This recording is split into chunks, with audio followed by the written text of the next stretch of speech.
Hi, everyone. Jim Fitzpatrick. Thanks so much for joining me on CBT News Market Update, powered by LotLinx. Today, we've got back with us Mr. Lance Schafer, who is the General Manager of Product and Technology. And he's joined by Bill Reidy, who is the Chief Revenue Officer at LotLinx as well. Gentlemen, thank you so much for joining me on the show. Thanks for having us. We appreciate it. Sure. So we wanted to bring you in because I know you guys have a lot going on with some new product rollouts and development of some great products that dealers are using, especially in light of digital retailing as well as digital marketing today. And we all know that digital retailing starts with effective digital marketing. That's where the customer comes in, right? I mean, nothing happens unless the car is sold. So let's kind of pick it up from there. You know, the market is flooded with vendors promising new technology. What should dealers be looking for when a vendor says they have AI? What's the real value of these data-driven products? So we hear so much about AI, but dealers aren't sure. Yeah, I mean, it really is such a, we started looking into AI and, hired our first people on AI about 5 years ago.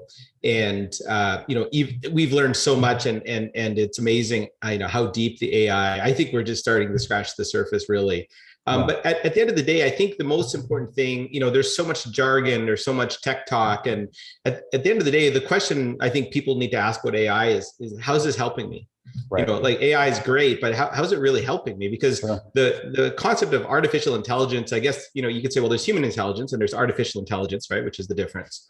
And really, if you had a really smart human, how would they help you? And they might help you, buy cars better. They might help you sell cars better. They might help you do this. Well, if you have an artificial intelligence, how are they helping you? They have a job to do. And if you don't understand or are feeling helped by your AI, all the tech in the world just doesn't matter. It really is about how, and is it getting better? Because that's the other element of intelligence. Intelligence gets smarter. You hire a smart person in your dealership, they're getting better all the time, right? And the AI should get better as well. That's right. It's interesting for me. I asked this same question when I came aboard at LotLinx because I needed to understand the difference. Sure. And and Len and Lance gave me a really good understanding kind of at a technology level. They said there's three parts that you have to have.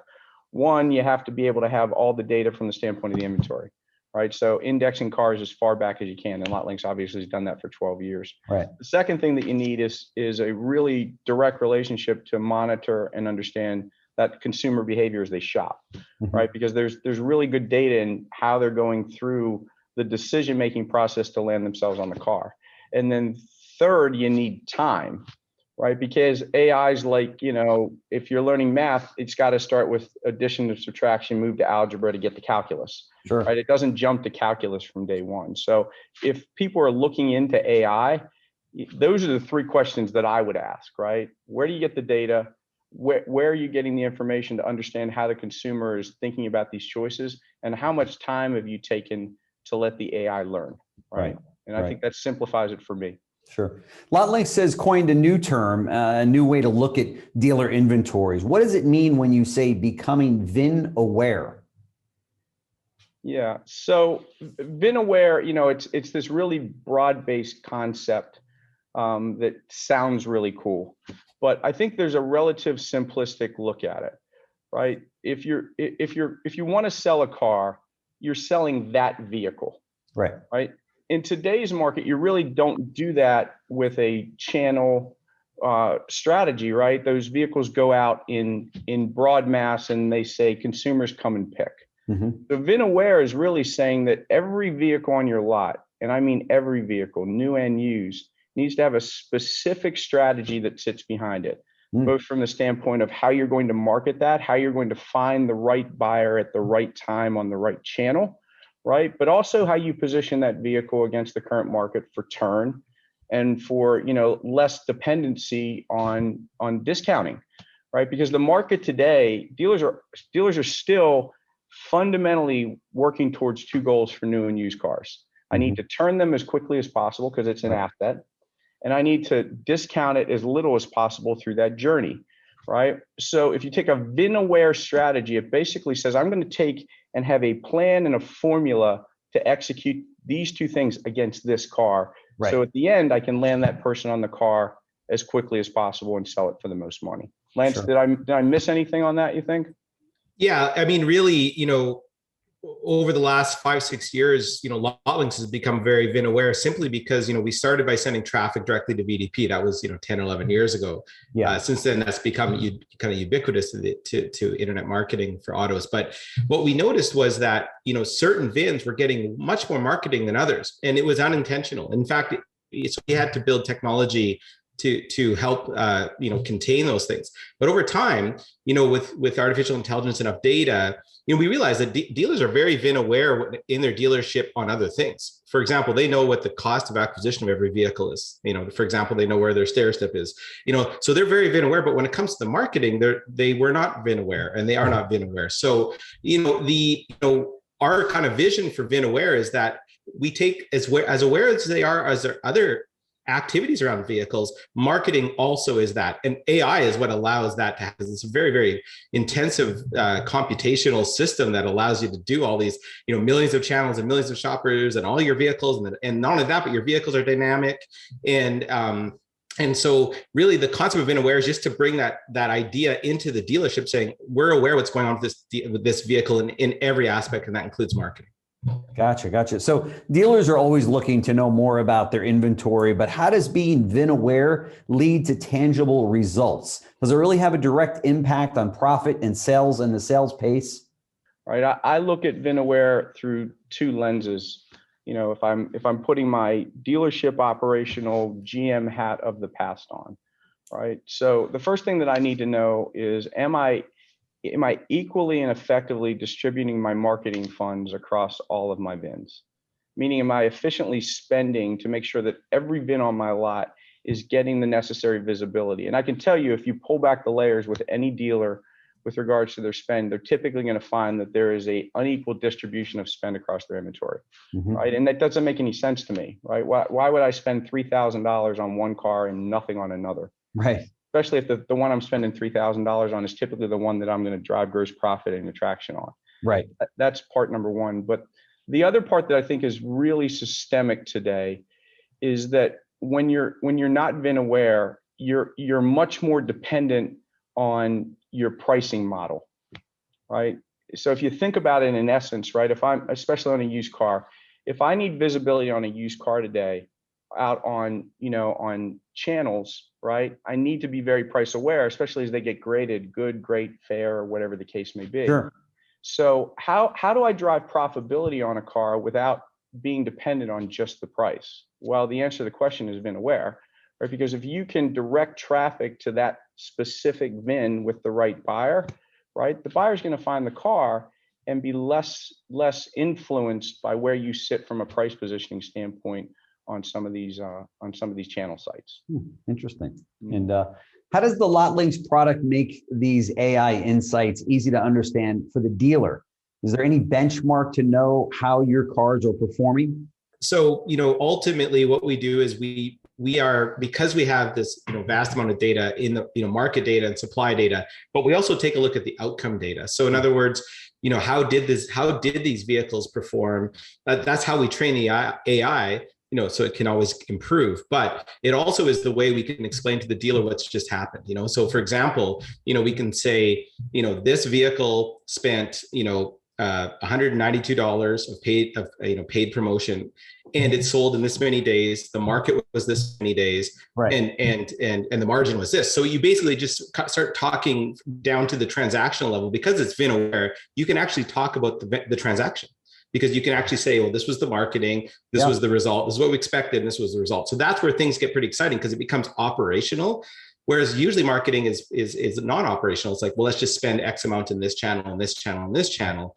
Right. And then just hope that our sales pace is good at the end of the month, and we'll take a look and see how we did. And this gives it really a nice granular VIN specific look. So that's really how we're kind of giving it, bringing it to the dealer, is really actually in a simple way that they appreciate. And I needed a metric for us as an organization to understand how to articulate that and get the awareness to the dealer on a VIN by VIN level. So we have developed what we call a VIN score. Okay. Right. And a VIN score really gives the dealer, based on all of those attributes that Lance was talking about, right? There's 18 different attributes that the AI is always looking at that include market conditions and price elasticity, and then also visibility and combinations thereof. And it's a really very simple scoring system that a dealer can look at their inventory through our VIN strategy report at any time and say, okay, which VINs on my lot, whether they're challenged or opportunity, have a VIN score that is basically saying, I need to focus here. Right. This is a car that I can turn faster and make more money on, or this is a vehicle that could put me into dire straits because it's becoming challenged, which means aging, which means less profitability. So the VIN score, I think, for us is the metric that's really super definable, that says, okay, simplistically, which ones do we really need to focus our energy and our money and our time on? Right. Sure. So we're in the middle of the month right now. Is there anything a dealer could change right now to accelerate sales before the end of March? Yeah, absolutely. At any given moment, I mean, the calendar month is somewhat of an abstract concept, when it comes to when you become VIN aware, because you simply just have these vehicles on your lot, and you've got a monthly goal you want to hit. Right. And so using, if you can become VIN aware, you can very quickly understand what needs to be done. Do we need to heavy up on these vehicles, for example, or will heavying up, with a VIN aware campaign on these vehicles, or this set of vehicles that I'm close to stair step on, what predicted outcome will I have so that I can actually hit the goal, the monthly goal. So really that is, the way I would approach it, is really just taking a look at the goal, taking a look at your inventory, and then launching a plan. I mean, yeah, there's lots of time. Sure. Yeah, Sure. and I find it really interesting, right? That how the shopper is shopping out away from the dealership, right? Is not necessarily the same thing you see at a dealership. Your Saturdays are always busier than your Tuesdays in most cases. Sure. Right. Right. But shopper demand in market buyers don't work that way on the internet. They don't. Yeah. And I think that the piece that the dealer really needs to have is what's it look like today? Are we increasing? Are there more in market buyers at the really low end of the funnel? And if that's the case, if I see this trend moving upwards, or if I need to accelerate my sales against those in market buyers, that's where you have the ability to execute, right? Because you can heavy up on advertising anytime you want, right? A dealer can pick up the phone and say, turn up the volume, but it only makes sense to turn up the volume when there's people in the market ready to buy. Yeah, that's right. Right. And data can tell you that. Yeah. Right. Technology is capable today of tracking these shoppers and saying, okay, they're close and they're peaking. Right. If I had a used car sitting on my lot and I wanted to execute at my highest price point, independent of the age of that car, right, I would heavy up my marketing when shopper demand is going up. That's right. Because essentially that means there's more people on my lot looking at the car. Yeah, for sure. Right? If I get 10 people looking at one car, I'm going to sell it for more than if I have one person looking at one car. That's right. That's right. Hey, the TurnX browser extension seems like the easiest way to learn more about your cars in the market. Can you tell us more about that product? Yeah, Lance, if you could kind of walk them through, because this is a brand new product that we've designed specifically. Yeah, I've heard a lot about it. And, I know I've spoken to some dealers that have also spoken about it. So.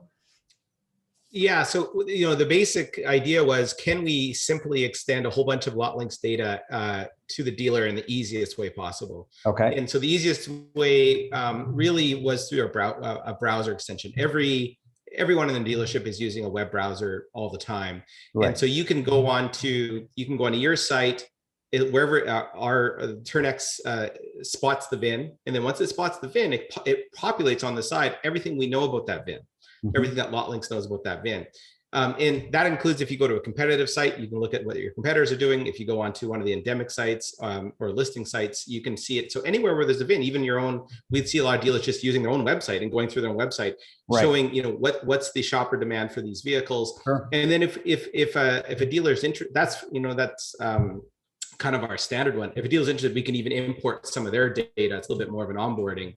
So they can even see what's going on their website at a VIN level. So again, it's just this kind of emphasis of becoming VIN aware, helping the dealer become operationally aware of what's going on and with vehicles. And as simple as possible, you just download the browser from the Chrome store or the Apple store, and you're up and running in a few moments. So simplicity is the key on it. You don't have to log into something else. You don't have to you're already on your browser already. Right. So it's been really well received for sure. That's great. That's great. That's great.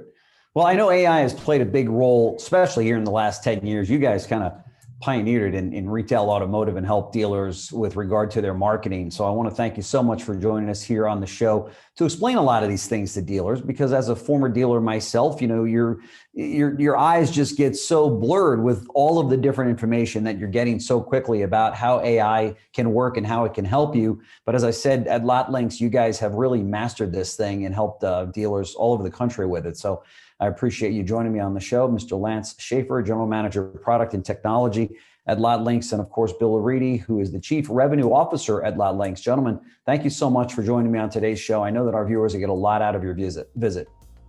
Much appreciated. Thank you. Thank you so much. Thank you.